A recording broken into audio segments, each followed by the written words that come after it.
who had stopped schooling, because you still need to earn money for tuition, please type student. Kasi alam naman natin, marami tayong mga nursing students na hindi pa nakapagtapos ng nursing school because it's a little bit expensive, right?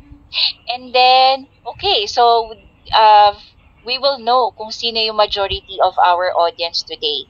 How about you're an existing freelancer? If you are already working online but you want to move into a higher paying or more stable industry, please type freelancer. Or ako lang ba hindi nakakakita?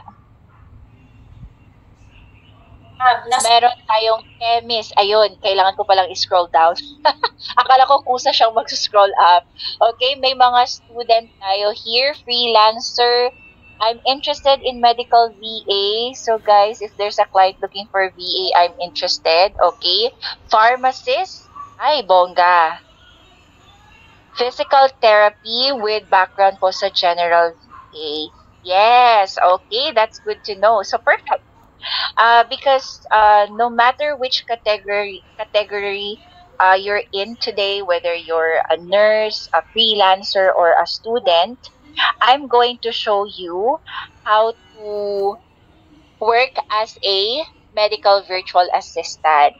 So, yung iba naman, they're working as a general VA, but they want to upgrade because if you do a research, much higher ang pay if you are going to work in the medical field. Okay? So, just a quick background, okay, of myself and how I started. Can you see the presentation po ba? Just making sure that you can see the slide. Yes. Is it clear po ba? Okay, yes. I move na lang natin muna ang control here. So, I'm a registered nurse, pero I've been inactive for 14 years in practice, but I've been working as an online professional since 2016. So, as someone who was not tech savvy back in 2016, the only skill I had was my knowledge of speaking English. So, yun lang talaga yung baon ko. I remember way back in college, I will hire someone to do the encoding for me. Kasi ang alam ko lang naman is to turn on and off the computer. Kasi in my time, pag nasira mo yung computer, di ba totally sira na siya? Unlike ngayon, you can easily just troubleshoot your computer pag may mga issues. So during that time, I'm very hesitant to touch anything computer kasi nga mahal yung mga computers before. So that's why my first online career was an ESL teacher kasi yun yung patok that time, especially if your only skill that time is you just know how to speak in English.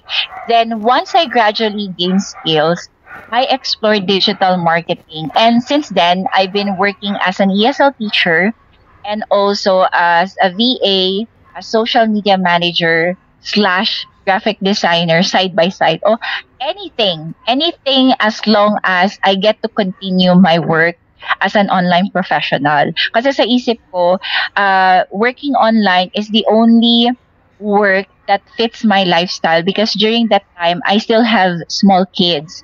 So sabi ko, ang plan ko that time was to work as a nurse, but then I realized whenever I leave the house, the kids are asleep, and whenever I go home, tulog na rin yung mga kids. So parang sabi ko, it's a little bit difficult because I want to be a career woman, at the same time, be a present mom. So it wasn't working for me. So I was so happy to know that time na meron palang mga online opportunities.